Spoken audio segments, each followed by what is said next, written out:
আসলেই কি বন্ধ হয়ে যাচ্ছে নগদ?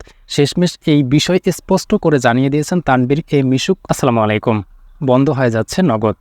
এমনই একটি খবরে ইউটিউব, ফেসবুক, টিকটক সহ সোশ্যাল মিডিয়ার সকল প্ল্যাটফর্মগুলোতে অনেক আলোচনা সমালোচনার ঝড় উঠেছে। শেষমেশ এই আলোচনা এবং সমালোচনার সমাপ্তি ঘটিয়ে নগদের প্রতিষ্ঠাতা তানভীর এ মিশুক জানিয়ে দিল নগদ বন্ধ হওয়ার ব্যাপারে স্পষ্ট করে। আপনার হাতে থাকা নগদ অ্যাকাউন্টে থাকার যে টাকাগুলো রয়েছে সেই টাকা নিয়ে আপনি হয়তো এর আগে শঙ্কায় ছিলেন যে আপনার নগদ অ্যাকাউন্টে যে টাকা রয়েছে সেই টাকা কি আদৌ নিরাপদ, নাকি যে কোনো সময় আপনার নগদ অ্যাকাউন্টটি বন্ধ হয়ে যেতে পারে। আর আপনার যে কোনো সময় নগদ অ্যাকাউন্টটি বন্ধ হয়ে গেলে আপনার অ্যাকাউন্টে থাকা টাকার কি হবে। এছাড়াও আপনাদের অনেকের মনে একটা প্রশ্ন জাগছিল যে সরকারি বিভিন্ন প্রণোদনার টাকা কিন্তু নগদ অ্যাকাউন্টের মাধ্যমে আপনারা পেতেন, সেই টাকাগুলো কি আসা তাহলে বন্ধ হয়ে যাবে? এমন প্রশ্ন নিয়ে অনেকেই কিন্তু ইউটিউব, ফেসবুক এবং টিকটক সহ নানা সোশ্যাল মিডিয়াতে নানা পোস্ট করছিলেন এবং অনেকেই আলোচনা সমালোচনা করছিলেন। আসলেই কি বন্ধ হয়ে যাচ্ছে নগদ? শেষমেশ এই বিষয় স্পষ্ট করে জানিয়ে দিয়েছেন তানভীর এ মিশুক। এবং আপনারা কিন্তু এই মুহূর্তে যদি আপনারা আপনাদের নগদ অ্যাপসে প্রবেশ করেন, সেক্ষেত্রে আপনারা এই বিষয়ে স্পষ্ট ধারণা পেয়ে যাবেন যে আসলে কবে বন্ধ হবে নগদ অ্যাকাউন্ট, বা এই নগদ অ্যাকাউন্টটা মূলত কতদিন আপনাদের মাঝে থাকবে। তো এই বিষয়ে আজকের এই ভিডিওতে আমি আপনাদেরকে ক্লিয়ার করব।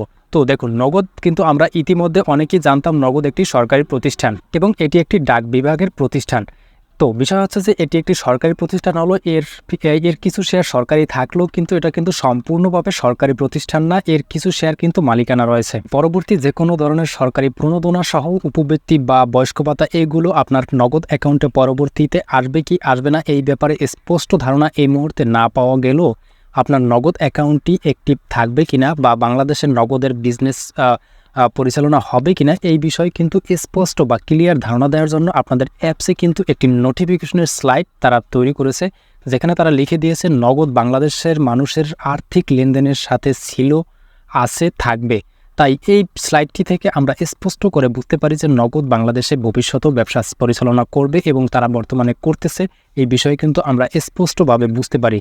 তাই আপনারা যারা এই মুহূর্তে বা এর আগে যারা নগদ নিয়ে একটা চিন্তায় ছিলেন বা হতাশায় ছিলেন যে আপনার নগদ অ্যাকাউন্টটি কি যে কোনো সময় বন্ধ হয়ে যেতে পারে বা আপনার নগদের লেনদেন এই মুহূর্তে কতটা নিরাপদ, তারা কিন্তু আপনারা এই মুহূর্তে একদম নিশ্চিত হতে পারেন যে নগদ বাংলাদেশে কিন্তু ভবিষ্যতেও ব্যবসা পরিচালনা করবে এবং আর্থিক যে কোনো ধরনের যা মোবাইল ফাইন্যান্সিয়াল সার্ভিস যে বিজনেসটা আছে সেটা কিন্তু তারা বাংলাদেশে পরিচালনা করবে।